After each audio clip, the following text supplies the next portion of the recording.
السلام عليكم ورحمة الله. متابعينا الكرام على قناتكم معلومة ريفيو. طبعا احنا بنتابع معاكم الإزالة اللي بتتم في المنطقة بتاعة سيدي بشر لغاية محمد نجيب.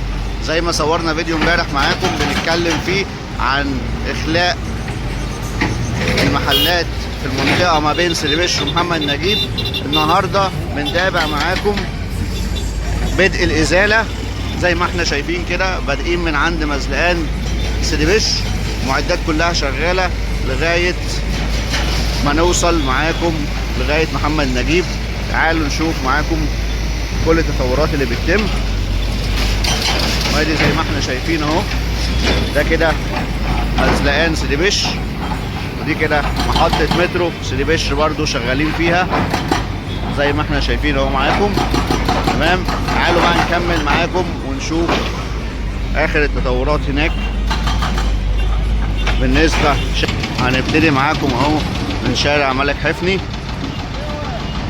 زي ما احنا شايفين اهو كده. حي المنتزه قدامنا، حي منتزه اول.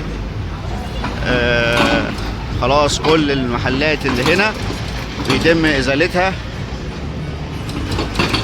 بدءا من اول المزلقان بتاع سيدي بشر لغايه ما نوصل معاكم لمحمد نجيب. ادي زي ما احنا شايفين اهو المعدات كلها شغاله على طول الطريق لغايه ما نوصل معاكم لمحمد نجيب. خلاص وداعا لمحلات الملك حفني، بيفضوا حرم السكه كلها عشان تنفيذ مشروع مترو ابو قير. تعالوا نكمل معاكم برضو لغايه ما نوصل الشارع. تعالوا نكمل معاكم بقى شارع ملك حفني زي ما احنا شايفين اهو. المعدات شغاله من اول المزلقان لغايه ما نوصل لمحمد نجيب. تعالوا نشوف معاكم. طبعا المعدات زي ما احنا شايفين خلاص شغاله على طول الطريق.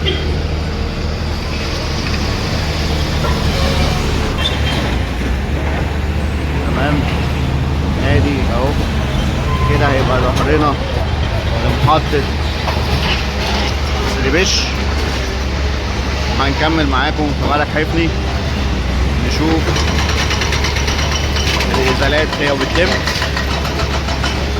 اول باول اهو معاكم بنتابع كده. نقدر نقول وداعا لمحلات ملك حفني بعد 40 او 50 سنة من وجودها. خلاص هتصبح ذكرى في المكان ده بعد تنفيذ طبعا مترو ابو قير. هنشوف شكل الطريق هيتغير ازاي بعد الازالة وبعد تنفيذ مترو اسكندرية. تمام، خلينا نشوف معاكم الازالة.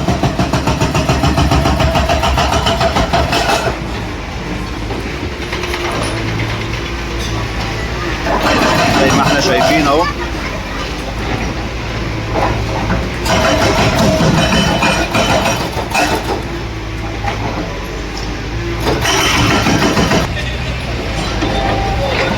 تعالوا نكمل معاكم اهو. زي ما احنا شايفين المعدات في كل مكان شغاله من اول سيدي بشر لغايه محمد نجيب. تمام،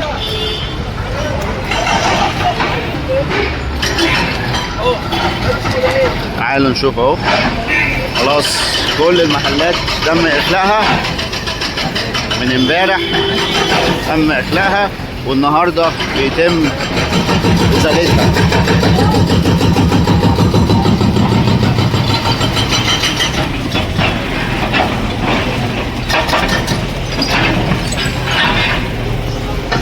ننتظر ان شاء الله نشوف طريق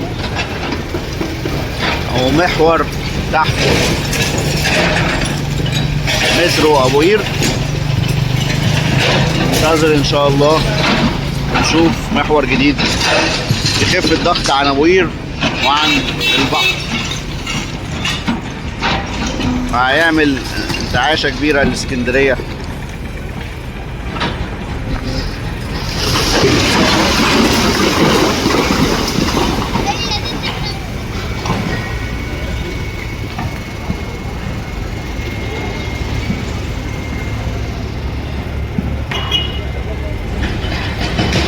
طبعا الإزالات بتتم بصراحة وسط عربيات رايحة وجاية، بس الناس اللي بصراحة بتعمل شغل بتحاول تحافظ على الأرواح، وعاملة شبه كردون بالمعدات بتاعتها. فالعملية شغالة إن شاء الله بدون أي توقف للشارع.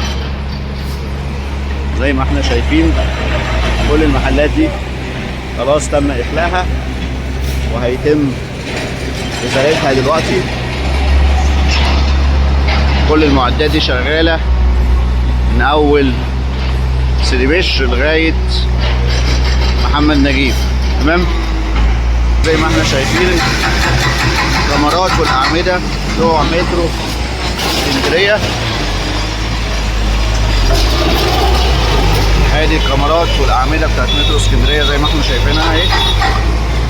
كده يعتبر احنا ما بين محمد نجيب وما بين سيدي بشر، خلاص داخلين على محطة محمد نجيب. تعالوا نشوف دلوقتي بقية الإزالات.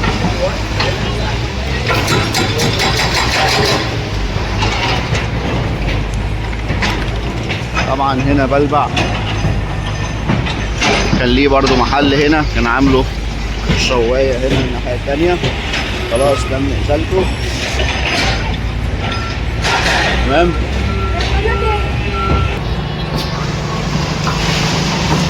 ادي زي ما احنا شايفين اهو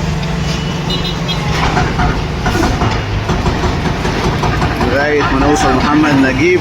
خلاص كل الإزالات دي شغالة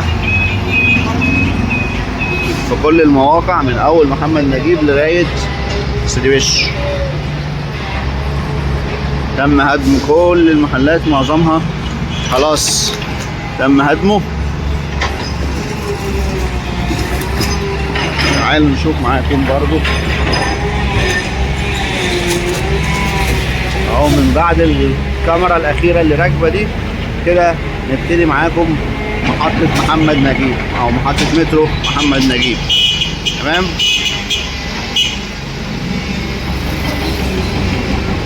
ادي اهو كل اللي احنا شايفينه خلاص تم هدمه.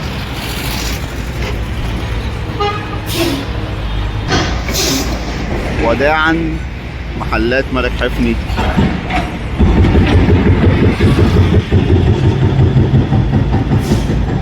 طبعا تم هدمها زي ما قلنا عشان يبتدوا ينفذوا مسار مترو ابو قير. هيبقى في محور مروري تحت المترو زي ما قلنا قبل كده، طريق رايح جاي.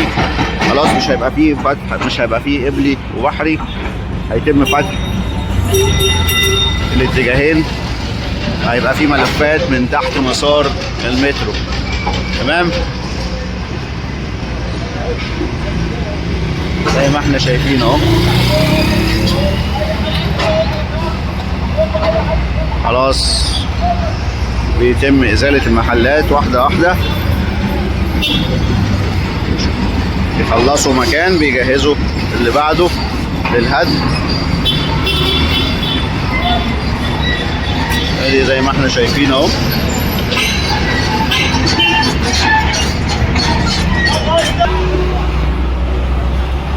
احنا كده داخلين معاكم على محمد نجيب.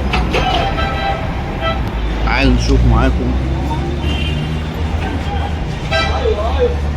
لغاية ما نوصل لمحمد نجيب ايه اللي تم.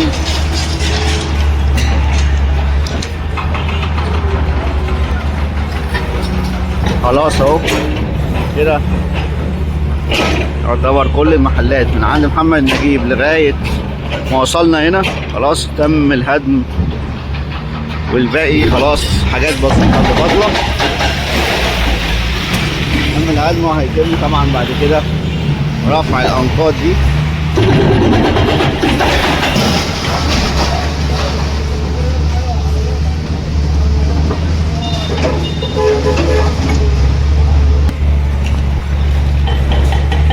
وبكده يكون انتهى الفيديو بتاعنا النهارده.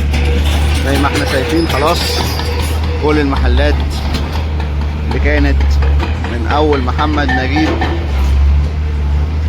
لغايه سيدي بشر تم هدمها. كنا معاكم على 3 مراحل في هدم المحلات في شارع ملك حفني. اول مرحله كانت من مزلان فيكتوريا لغايه اسواق فتح الله. تاني مرحله كانت من اسواق فتح الله لغايه من اسواق فتح الله لغايه محمد نجيب. ثالث مرحله والاخيره كانت من محمد نجيب لغايه سيدي بشر او مزلان سيدي بشر.